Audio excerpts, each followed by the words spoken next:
Guidelines है, मगर अभी तक एसआईआर प्रोसेस पे है, ऐसा प्रक्रिया नहीं हुआ।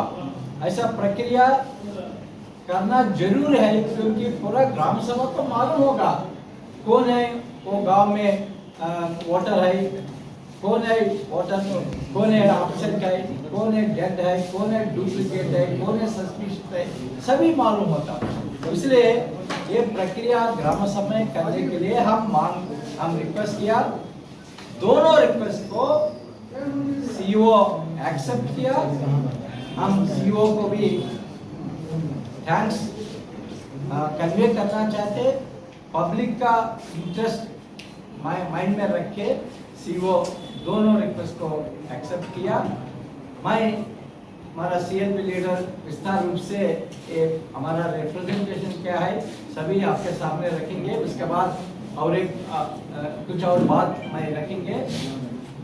ये पूरा एसआईआर में मैं स्पष्ट रूप से एक बात रखना चाहते, आप एक बार देखिए जो जो स्टेट्स में एसआईआर हुआ वो स्टेट का डेटा एक बार देखिए, वो स्टेट का अडल्ट पॉपुलेशन क्या है, एसआईआर होने के बाद कितना वोटर्स का संख्या है, आप देखें तो हर एक स्टेट में बहुत गैप है, अडल्ट पॉपुलेशन और वोटर्स का संख्या में बहुत गैप है। फॉर एग्जाम्पल उत्तर प्रदेश में 2 करोड़ गैप है, वेस्ट बंगाल में 83 लाख गैप है, बिहार में 47 लाख गैप है। दैट मीन्स हर एक स्टेट में जो एसआईआर हुआ वो स्टेट्स में लार्ज नंबर ऑफ वोटर्स को डिसएनफ्रेंचाइजमेंट हो रहा है।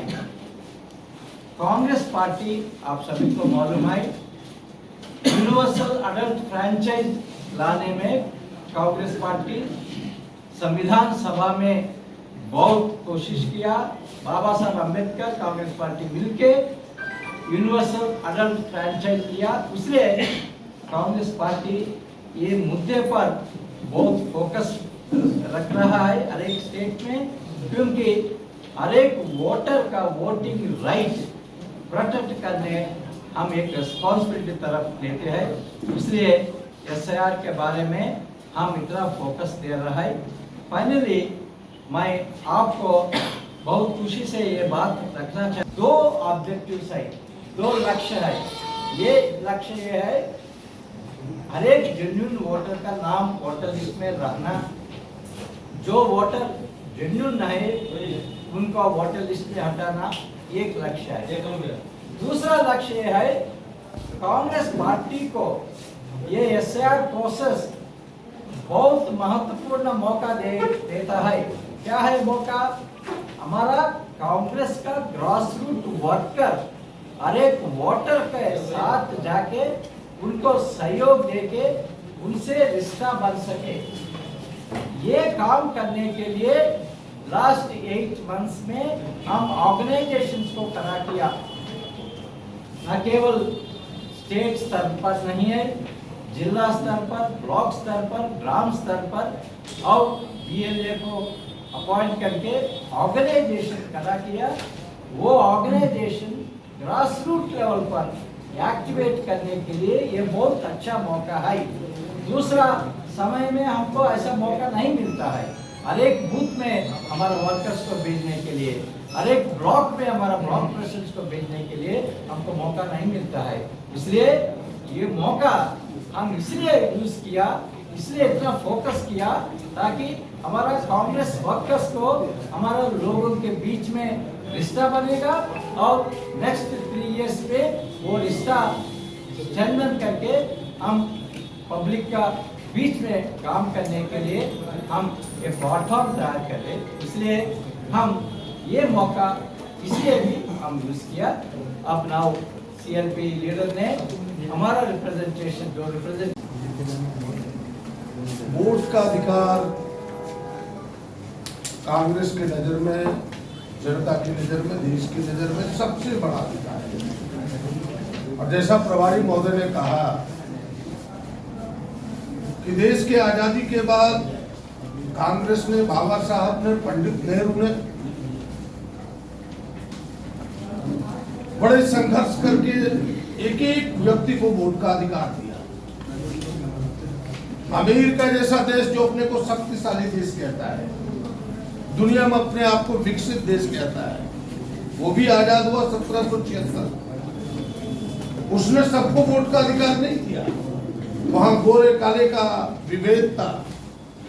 कालों को तो 189 वर्ष तक, 189 ईयर तक स्ट्रगल करना पड़ा, संघर्ष करना पड़ा, तब उन्हें वोट का अधिकार मिला। महिलाओं को भी वहां वोट 144 वर्ष बाद 1920 यानी 1920 को वोट का अधिकार मिला। हम जैसे लोग, भारतवासी लोग सौभाग्यशाली थे कि पंडित नेहरू और कांग्रेस का शासन था, बाबा साहब के हाथ में संविधान लिखने का मौका मिला था, सबको वोट का अधिकार मिला। अगर आज मोदी जी उस समय हो जाते और अमित शाह हो जाते तो मैं दावे के साथ कहता हूं कि ये तानाशाह हम सबको वोट का अधिकार नहीं देते। तो बड़ी मुश्किल से ये वोट का अधिकार मिला है। इसीलिए कांग्रेस ने कमर कसा है कि इस वोट के अधिकार की हम रक्षा करें। और इसीलिए इतनी सघन चिंता, इतनी गंभीर चिंता और इतना वक्त हम सब इस वोट के अधिकार में लगाए। अभी हम सबों ने एक मेमोरेंडम अपने आदरणीय प्रभारी महोदय के नेतृत्व में सीओ के पास दिया है और उसमें हम सबों ने कहा कि भाई आप 15 दिन का और समय दें ताकि एक भी वोटर यह जो डिजिटाइजेशन है उससे वंचित ना हो, अपने नाम को अंकित कराने में छूट ना जाए। क्योंकि अभी वर्षा का समय है, खेती प्रधान है, 80% लोग या कृषि पर निर्भर करते हैं, प्रवासी मजदूरों की संख्या काफी अधिक है, कई विषय, शहरी क्षेत्र में भी वोटर का इधर उधर वितरण हुआ है। इन तमाम चीजों को ध्यान में रखते हुए हमने 3-4 कारण इनको बताया कि अभी 9 विधानसभा ऐसे हैं जिन विधानसभाओं में 50% से कम डिजिटाइजेशन हुआ है। 21 विधानसभा ऐसे हैं जहां 60% से कम डिजिटाइजेशन हुआ है। तो ऐसे में से लोग वोट से छूट जाएंगे, अपने एनोमिनेशन फॉर्म भरने में, गणना विपत्र भरने में छूट जाएंगे। इसलिए आप 15 दिन का समय दीजिए। उन्होंने इस पर सहमति जताई है और कहा कि जल्दी इस पर हम विचार करेंगे। पार्टी ने हृदय से उन्हें धन्यवाद दिया है। दूसरा, जो कि भाई जिन लोगों के नाम आएंगे, चाहे वो ASDD में हो या फिर कुछ कारणों से त्रुटिपूर्ण हो, ऐसे लोग जान कैसे पाए? तो जो गाइडलाइन है, फॉर गाइडलाइन 2003 के चुनाव आयोग को जो गाइडलाइन है, ग्राम सभा में उसको रखा जाए और उन्होंने इस पर भी सहमति जताई कि इसे भी हम ग्राम सभा में रखेंगे। तीसरा, भी 1000 में से ऐसे 10 लोग हैं जिन्हें गणना विपत्र यानी कह सकते हैं कि एनोमिनेशन फॉर्म, जिसे कि देहाती भाषा में SIR फॉर्म कहते हैं, वो उनके हाथ नहीं लगा है।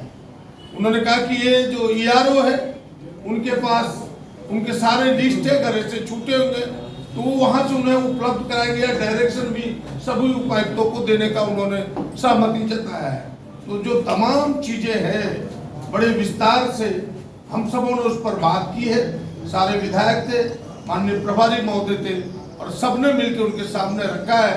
उन्होंने हमारे विचारों को गहनता से, गंभीरता से लिया है और हमें विश्वास है कि यह कदम जो कांग्रेस पार्टी ने उठाया है राज्य के तमाम वोटरों को सहूलियत देगा, एक एक वोटर की शक्ति को, अधिकार को बचाने में मदद करेगा।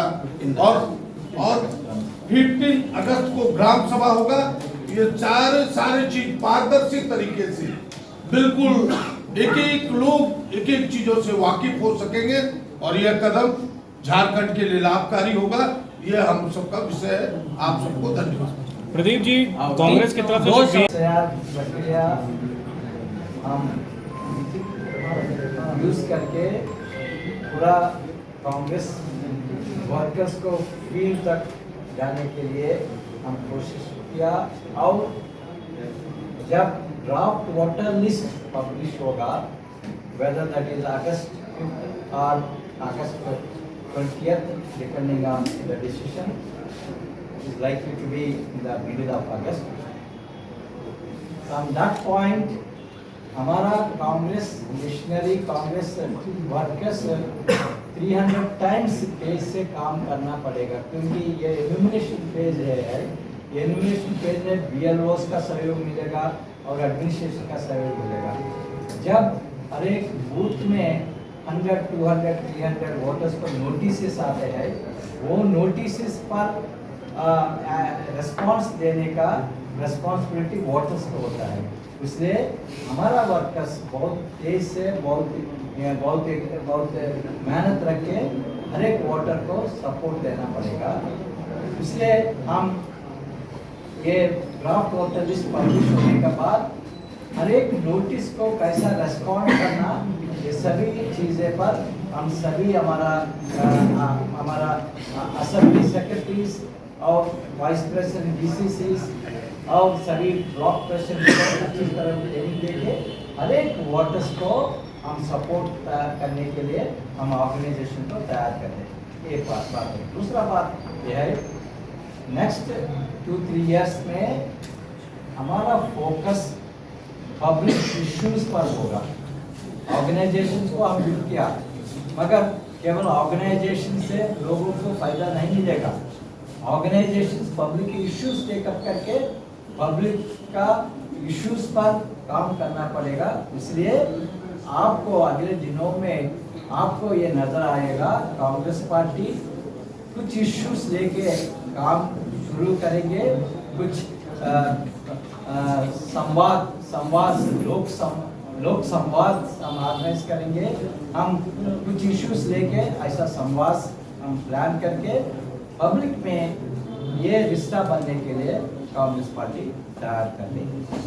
नाउ आप क्वेश्चन पूछ सकते हैं। 2 सवाल है। बड़ा चुनाव का भी लंबा तैयारी चलता है गठबंधन से, पार्टी और गठबंधन के बीच। इसके बाद अब SIR की तैयारी लंबे समय से चल रही है, इसका भी परिणाम अगस्त के महीने में पता चलेगा। लेकिन तैयारियों के बाद परिणाम शून्य निकलता है कांग्रेस का, तो आखिर इतनी तैयारियों के बाद भी परिणाम शून्य, तो कमी कहाँ रह जाती? प्रभारी में, प्रदेश नेतृत्व में, या फिर कार्यकर्ताओं में? पहला। दूसरा सवाल यह है कि आपके मंत्री हैं राधाकृष्ण किशोर, कभी वो अध्यक्ष के खिलाफ पत्र लिखते हैं, कभी वो सरकार के खिलाफ पत्र लिखते हैं, कभी अधिकारियों के खिलाफ पत्र लिखते हैं, लेकिन पार्टी के तरफ से कभी उनका समर्थन आता है, कभी किसी मुद्दे को लेकर पार्टी के तरफ से कोई भी बयान जारी नहीं किया जाता। तो क्या राधाकृष्ण किशोर जो पत्र लिख रहे हैं पार्टी की सहमति उसमें, या फिर हाँ वो उनका व्यक्तिगत पत्र है लेकिन उस पर कार्रवाई नहीं पार्टी कर रही? इसी में जोड़ दिया जाए, अगर निर्वाचन आयोग के तरफ से पहले फाइनेंस मिनिस्ट्री का इशू पर मैं बात करना, मैं स्पष्ट रूप से यही फोरम से आप सभी को, लोगों को, हमारा कांग्रेस लीडर्स को, एमएलएस को ये क्लियरली कहना चाहते हैं, पार्टी कांग्रेस पार्टी राधाकृष्ण किशोर के साथ ये इशू में आई। क्यों? जो मुद्दा राधाकृष्ण किशोर जी रेज किया, ये मुद्दा केवल कांग्रेस मिनिस्टर के इशू नहीं है, पूरा कैबिनेट मिनिस्टर्स, इलेक्टेड रिप्रेजेंटेटिव्स को जो मान सम्मान ऑफिशियल से मिलना चाहते वो नहीं मिला, ये मुद्दा राधाकृष्ण रेज किया। ये बहुत इम्पोर्टेंट इशू है। डेमोक्रेसी में officials have to give respect to the elected representatives. Radhakrishna Kishore ने क्लियरली बताया, वो लेटर्स लिखा डायरेक्टर जनरल को, नो रिप्लाई आया, और उनका ओन डिपार्टमेंट का जॉइंट सेक्रेटरी उनको लेटर लिखते हैं। ये सभी इशू पर जो आवेदन राधाकृष्ण किशोर व्यक्त किया, उनको पूरा हम समर्थन दे रहे, और हम गवर्नमेंट को भी और कैबिनेट में भी ये इशू रेज करके, क्योंकि ये इशू पर गाइडलाइंस है cabinet secretariat government of India से, और आपका कैबिनेट डिपार्टमेंट से भी गाइडलाइंस है, ऑफिसर्स कैसा इलेक्टेड रिप्रेजेंटेटिव को रेस्पेक्ट करना, उनका इश्यूज को कैसा रेस्पॉन्ड करना, उनको लेटर्स को कैसा रेस्पॉन्ड करना, मगर ये इशू में ऐसा नहीं हुआ। ये करेक्ट करना चाहिए। जो मुद्दा राधाकृष्ण जी रेज किया, ये केवल उनका मुद्दा नहीं है, पूरा डेमोक्रेसी को अच्छी तरफ आगे लेने में बहुत इम्पोर्टेंट मुद्दा हुआ, इसलिए हम उनके साथ 100% रहा। सब बॉडी में जो रिजल्ट हम कोशिश किया वो रिजल्ट नहीं आया, उसका कारण एक कारण है, बहुत ज़्यादा कारण है, मगर ओवरऑल हमारा performance going by vote share in the local body कम नहीं है ओवरऑल पॉइंट। कुछ कॉर्पोरेशंस हम जितना नहीं जीत पाए point number. As far as Rajya Sabha is concern, I would like to say pride, all my Congress MLAs voted for our candidate, मगर गठबंधन का कैंडिडेट, मगर इंडिया अलायंस का कैंडिडेट का डिफीट हुआ और इंडिया अलायंस का हेड चीफ मिनिस्टर इसके बारे में he is looking into that. As far as we are concerned, our party has won. That's what, when we lost that election, we all have sat together. We have thanked our party MLAs because they have helped us to get victory.